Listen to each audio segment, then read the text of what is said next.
Hello, it is World Wide Web, Wednesday, March 22nd, 2023. Steve Sipress here, and the early returns are in about the release yesterday of Google's Bard AI, artificial intelligence, their response to Microsoft's meteoric, earth-shattering launch of their OpenAI ChatGPT only a few months ago.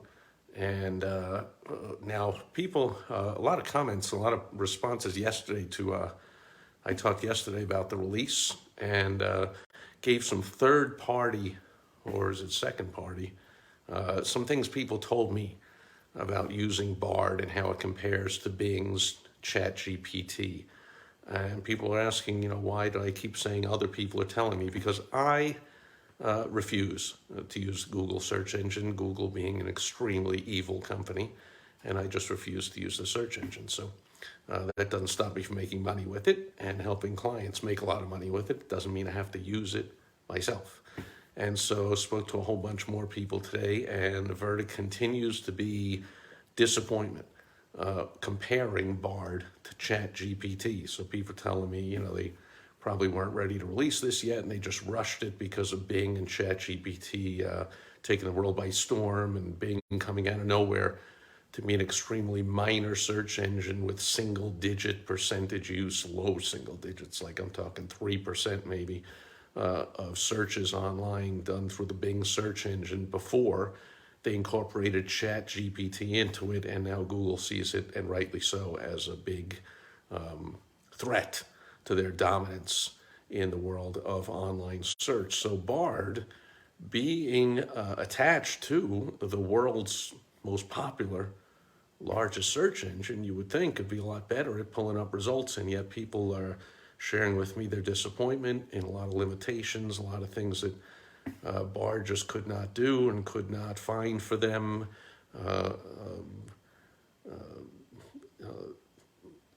Inconsistent sourcing of the information, virtually no sourcing, so you just have to kind of take their word for it. Can't do things that Bing, that ChatGPT can do, like create code and some other things. One of the main things, I'm trying to think now, just overall disappointment. You can check it out for yourself, get on the waiting list, start using Google's Bard. But what was the main thing? Here I am live on a recording and at a loss for words over it. Anyway, so maybe it'll come from me. Of course, this isn't the last time I'm going to be talking or writing or being interviewed about AI taking the world by storm. A lot of great time saving done by it. Oh yeah, one thing I think what I was trying to think of was how you would think that the limitations of Bing, of ChatGPT, before it was incorporated into the Bing search engine was a big deal. So for instance, if you ask ChatGPT anything about current events, it just responds something like, I don't know anything before 2021 when I was launched to the world. So incorporating that into the Bing search engine really solved that problem for Microsoft, because now ChatGPT through Bing can, of course, draw upon current events. And so big advancement there for ChatGPT that apparently, from what I'm hearing, Bard has no answer to yet, disappointingly, being tied to Google and still not good at pulling up current information. A lot of I don't knows, a lot of I can't do that, where things we now take for granted, even in the very short time it's been around, the ChatGPT and GPT and the Bing with ChatGPT can do.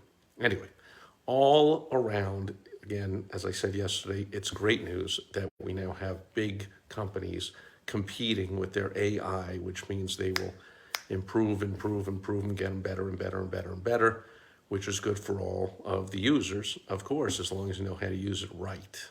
And if you don't, you are likely going to be run over, just like if you are, when I was a kid watching pro tennis, and then the aluminum rackets came out, and some of the players, the old, champs have been around for a while refuse to use these newfangled aluminum rackets. Like, good luck. You think anyone would do that today? The aluminum rackets are stronger, like 3 times a bigger sweet spot, easier to hit the ball, a lot harder and a lot more precise. And like, you wouldn't even think of saying, aluminum rackets, I'm going to go out and play with a wooden racket, or I'm going to play with, 50-year-old golf clubs and try and compete with anybody, or I'm going to go, drive my horse and buggy around town, forget this newfangled car nonsense. I ride a horse and buggy, that's good enough. So, that's how it is if you don't embrace the world of AI, because it's certainly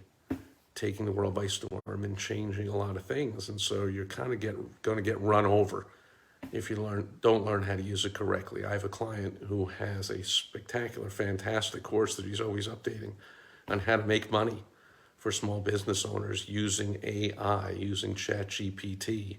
Let me know if you want me to put you in touch with that course. I highly, highly recommend it. He is a top copywriter, top business strategist, and he really has just taken a big, deep dive into this AI stuff and how you as a business owner can make money with it. Highly recommended. And if not, stick around, because of course I'll be talking about it more and more and more and more. But that'll do it for today. World Wide Web Wednesday, March 22nd, 2023. I will be back with you tomorrow on Throwback Thursday. End of a long day, having trouble getting the words out. See you then. Bye-bye.